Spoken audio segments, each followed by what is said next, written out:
Hai guys, ketemu lagi sama gue Yoka.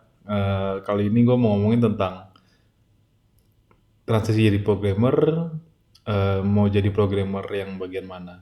Jadi kayak kemarin kan kita udah ngomongin tentang kayak pembagian kerja jadi programmer itu apa aja sih di startup gitu. Ada programmer, ada macam-macam ya. Sekarang kita mau ngomongin tentang kita mau jadi programmer, tapi kita mau jadi programmer yang mana ya. Nah, itu sebenarnya ada beberapa pertimbangan yang bisa dijadiin bahan acuan. Pertama tentang waktu. Yang kedua tuh ada namanya paradoks ayam telur ayam.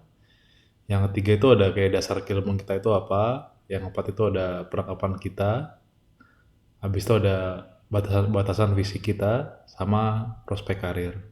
Standar ya. Yang pertama tentang waktu. Pertanyaan waktu itu adalah kayak eh, berapa lama yang kita butuhin sampai kita bisa jadi programmer itu gitu.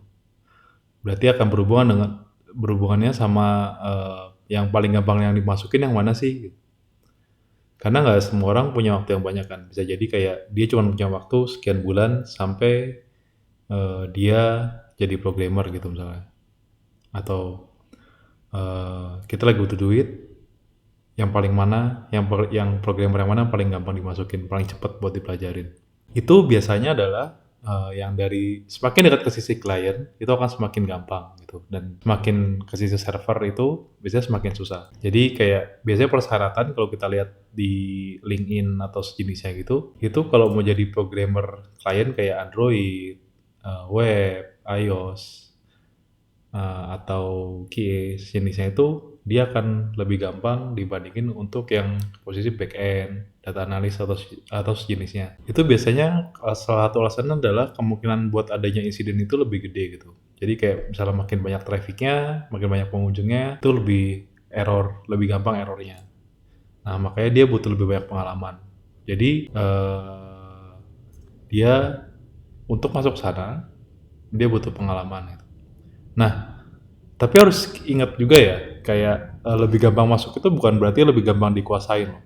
Jadi ini cuman kayak batasan bawahnya aja. Ini gampang, tapi kalau pengalaman gue yang atasnya tetap aja sama-sama susah juga gitu. Kalau kita mau jadi master di satu tempat itu bakal susah sih, sama effortnya gedenya. Nah, habis itu ada juga yang paradoks telur ayam gitu. Maksudnya gimana? Kita kan posisinya adalah pengen jadi programmer. Kita belum punya pengalaman jadi programmer sebelumnya ya.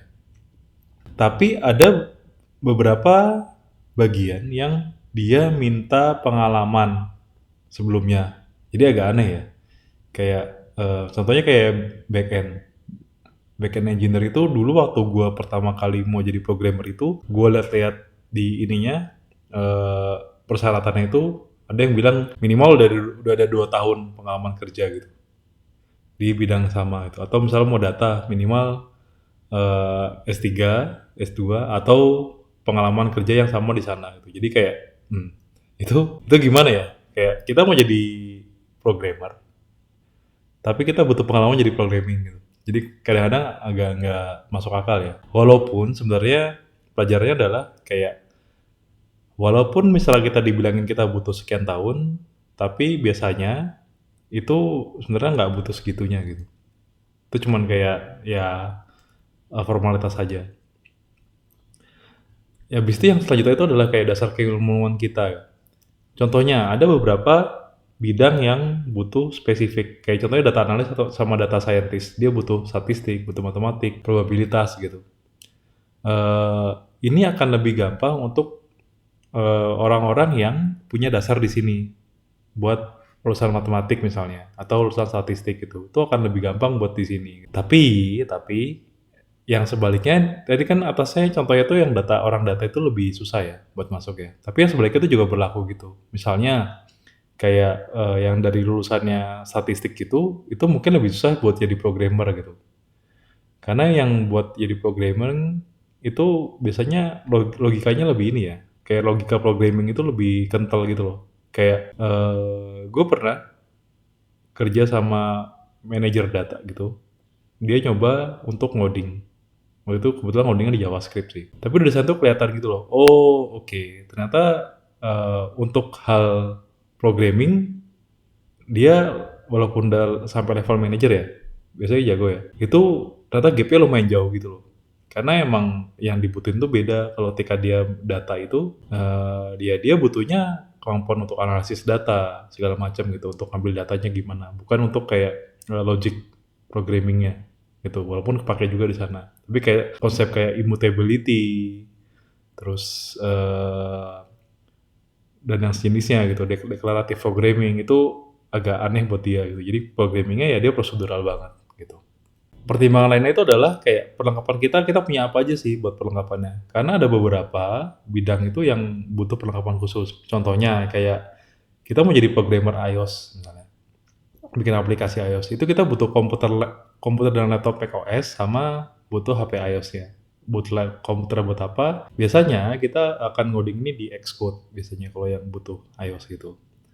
Dan kita harus punya HP iOS juga buat nyobain kan, karena kalau kita mau jadi programmernya tapi kita nggak pernah nyobain yang aslinya kayak gimana dari codingan kita, itu akan nggak masuk akal gitu. Yang Android juga sama, Android itu butuh HP Android dan dia kebetulan bisa kayak Android Studio itu yang buat tempat buat ngoding si Android itu dia bisa di mana-mana sih gitu.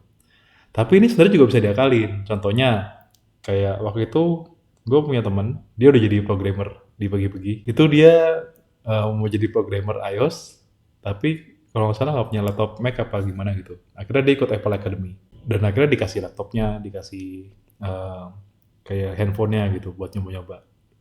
Untuk yang mungkin masih bingung gitu, gue nyaranin sih kayak Apple Academy itu. Udah ada, kalau temen gue liatnya lumayan sih hasilnya gitu. Oke sih, dia dapat lulus dari sana, dapat kerja di pergi-pergi, terus dia udah dimodali juga kan sama dia, laptopnya dipinjemin. Itu enak banget, lumayan banget sih, lumayan banget. Nggak perlu modal sendiri. Habis itu ada juga sih kayak batasan selain itu tuh kayak kita pertimbangannya tuh fisik juga. Ada beberapa yang emang agak sulit ya. Contohnya kalau misalnya kita buta warna penuh gitu, itu agak sulit di client side. Karena kayak Android, iOS, web, atau sejenisnya itu yang dilihat client itu agak sulit. Kenapa? Karena walaupun kita nggak butuh ngaduk-ngaduk warna, biasanya kalau ngaduk-ngaduk warna itu kan orang desain ya. Tapi paling nggak ketika kita ngelakuin screening, kita harus tahu, oh ini kok warnanya mungkin enak apa enggak ya dilihat ya. Kita punya pengetahuan dasar gitu. Dan kalau misalnya kita ngoding, kita masukin kode warnanya, biasanya kan ada kode warna gitu kan. Kode warna itu biasanya itu ada kayak 6 digit atau 3 digit gitu. Atau malah ada lebih buat kalau misalnya ada transparansi gitu. Dan ketika kita udah masukin sana, kita akan ngecek juga kayak, oh ini udah bener apa belum ya, segala macam gitu. Jadi ini harus jadi pertimbangan juga sih, gitu. Dan ada juga pertimbangan lainnya itu, biasanya tuh yang terkenal itu adalah prospek karirnya. Kayak misalnya nih, bukan misalnya sih, kayak kecenderungannya itu adalah orang yang kerja di sisi server itu biasanya lebih bisa sampai ke atas gitu, kayak level tech lead dan sejenisnya. Karena biasanya yang meledak itu di sini gitu. Jadi kalau misalnya kita punya aplikasi eh, yang terutama di startup gede ya, itu bisa jadi kayak, wah ininya si usernya banyak banget akses, terus atau jadi lemot banget misalnya dan sejenisnya. Atau misalnya tau down, servernya down, dari kliennya nggak bisa ngapa-ngapain. Jadi biasanya mereka masuk ke bagian yang lebih penting gitu loh. Karena mereka bisa ditanyain kalau misalnya ada apa gitu. Tapi sebenarnya nih menurut gua ini nggak juga sih. Kalau yang lain bagian lainnya juga klien juga bisa aja nyampe ke atas tuh. Karena sebenarnya programming itu ya programming. Maksudnya programming itu ya programming adalah ya sebenarnya sama-sama aja di mana-mana tuh sama-sama aja programming. Bedanya adalah domainnya itu beda aja gitu. Misalnya kita sekarang yang ngeloading misalnya di client side tuh ya ngodingnya ngoding UI, user interface gitu. Apa yang dilihat klien, dan kayak ngodingnya itu sebenarnya juga rumit-rumit juga gitu. Kayak misalnya kalau buat bikin DSL-nya gimana, kalau misalnya buat bikin compilernya gimana, compilingnya segala macam gitu. Emang kayak masalah concurrency itu adalah intinya kayak gimana caranya kalau misalnya ada akses banyak gitu ya, buat maksimalin kalau bahasa gampangnya. Itu nggak terlalu dalam di front end gitu. Tapi sebenarnya juga bisa, kalau kita terjun lebih dalam juga bisa ngelakuin itu gitu, bisa ketemu itu. Contohnya kalau misalnya kayak yang di React baru itu ada namanya concurrent mode misalnya. Itu juga kurang lebih juga gimana caranya ada yang banyak yang mau di-render, ini biar lebih cepat gitu. Nah, jadi sebenarnya mungkin aja gitu. Dan nggak perlu takut buat ini. Biasanya yang jadi masalah adalah karena orang yang di client side itu nggak mau ngotak-ngatik yang di belakang misalnya. Misalnya dia kayak kekeh banget, cuman mau mainan editornya doang. Cuma mau mainan misalnya kayak kita jadi Android programmer atau misalnya jadi iOS programmer, tapi nggak pernah mau pakai terminal, nggak pernah mau ngoding yang buat CLI segala macam gitu, di explore gitu. Nah itu yang bakal jadi mindset yang kayak gitu yang bakal ngebatasin banget sih. Nah pertanyaan adalah, tadi kan gue udah ngomong kayak pertimbangannya apa aja. Terus gue dulu milihnya apa sih? Kalau dulu gue milih front end web. Simple karena saat masuknya termasuk gampang. Jadi kayak kalau tadi pernah dengan kayak ayam telur yang tadi itu, misalnya mau jadi backend butuh pengalaman berapa lama, itu dari front end nggak ada gitu. Itu masuk ya masuk aja. Dan waktu itu simply karena gue sudah menikah juga kan. Jadi kayak butuh lumayan cepet lah. Kayak realistis. Yang gue tahu adalah, oke gue senang programming, gue mau jadi programmer cepet-cepet, yang paling gampang mana? Oke, front end web, masuk sana, baru nanti explore lagi dari sana gitu. Dan gue nggak nyesel gitu, malah senang banget karena dulu gue waktu sebelum itu kan juga pernah ada coding iseng ya waktu di kuliah segala macam, itu cuma tahu namanya OOP, pemrograman berbasis objek. Tapi karena di front end ini gue sekarang juga explore functional programming gitu, pemrograman berbasis fungsi. Bisa explore namanya ReasonML atau Camel gitu. Dan itu bisa mengeksplor ini, functional programming itu di kerjaan itu salah satu hal yang langka sih. Jarang banget yang pakai ini di kerjaan gitu. Dan itu pengalaman berharga banget. Terus kayak ada lagi kayak dengan adanya di front end, karena front end ini mungkin di episode sebelumnya gue pernah cerita kalau front end ini sebenarnya kayak jack of all trade gitu loh. Dia bisa macam-macam hal, banyak hal gitu. Tapi performanya sebenarnya agak terbatas gitu. Jadi kayak gue bisa ngoprek yang di web, di Android, di iOS, di desktop, di server. Karena kebetulan saking banyak yang make bahasa front end web ini kan bahasa JavaScript ya. Saking banyak yang make jadi banyak banget kayak yang tooling buat bikin aplikasi di Android atau di iOS atau di web gitu. Atau di desktop. Bahkan salah satu text editor yang paling banyak dipakai itu namanya VS Code, kalau pernah dengar. Itu juga dibikinnya pakai JavaScript gitu, yang dari front end gitu. Lagi-lagi karena ya programming itu ya programming gitu. Eh ngomong-ngomong programming itu dulu pernah ini sih. Jadi dulu waktu pertama kali gue masuk ke ruang guru itu kayak gue junior banget kan gitu. Terus kayak setelah 2 bulan masuk ada sekarang head of platform di ruang guru itu, Iqbal waktu itu manajer gue cerita ke dia kayak, Bal, gue pengen jadi back end karena kan stigmanya tadi kan, stigmanya adalah kalau semakin dekat ke server side itu bisa nyampe atas kan, gitu. Gue pengen jadi back end, gue bosan banget di front end, gitu. Karena gue tahu kalau misalnya di front end gue nggak bisa sampai atas. Terus kayak satu hal yang gue ingat adalah dia bilang kalau lu jadiin dulu di bidang lu gitu, lu jadi jago dulu di bidang lu. Karena seujung-ujungnya programming itu programming gitu. Kalau lu bisa di front end yang bisa bagus, udah solid, pindah tempat lain itu lebih gampang. Dan itu ternyata bener banget gitu. Sampai makin di sini tuh gue makin bener bahwa, oh itu bener. Kayak programming ya programming. Programming itu kan sebenarnya itu aja kan. Ada buat nyabang, buat ngelooping, buat assign variabel gitu. Cuman tinggal beda-beda aja. Yang beda tuh ya life cycle-nya, dia cara nyimpen datanya gimana. Tapi ujungnya ya itu aja gitu. Makanya biasanya, satu kalau programmer yang accomplish, yang dia udah bisa di satu bidang gitu, emang dia udah explore di satu bidang itu cukup dalam, dia untuk pindah ke yang lain itu lumayan gampang gitu. Jadi makanya gue mau coba bilang berkali-kali bahwa programming itu ya programming. Gak peduli manapun yang lo masukin duluan, programming. Lo bakal nyampe ke titik lainnya. Tapi yang paling penting adalah, tadi ada pertimbangannya gitu. Tapi yang paling penting banget, menurut gue itu adalah ikutin kata hati kita gitu. Karena kita jadi programmer itu karena kita suka sama pekerjaan ini. Jangan sampai kita milih sesuatu yang nggak kita suka gitu. Karena apa bedanya kan sama kita di kerjaan lain yang kita nggak suka gitu. Dan sebenarnya yang paling berpengaruh itu adalah berapa banyak kita mau belajar dan ngejelajahin dunia programming ini. Gitu. Berapa banyak waktu yang kita mau luangin buat explore ini. Karena kan kerja kan capek ya. Kerja itu nggak ada yang enak sih sebenarnya.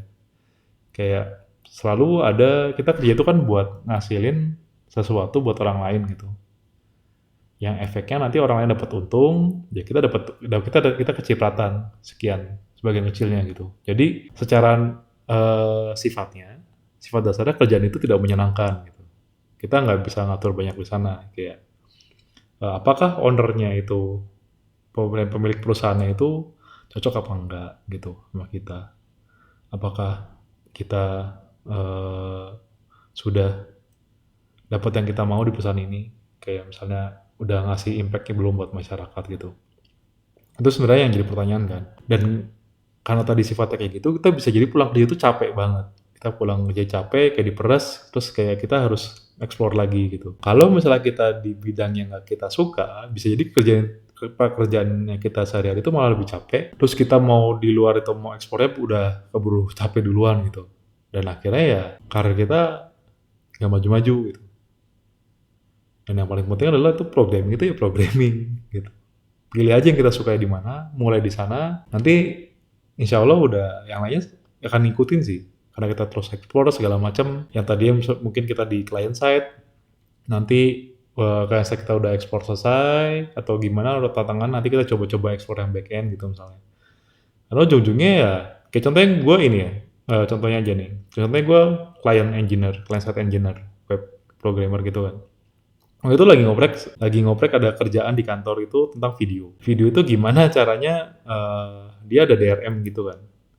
DRM itu yang ibaratnya gimana caranya nggak bisa dibajak gitu ya. Terus untuk nyobain DRM ini, dia harus lewat protokolnya HTTPS misalnya.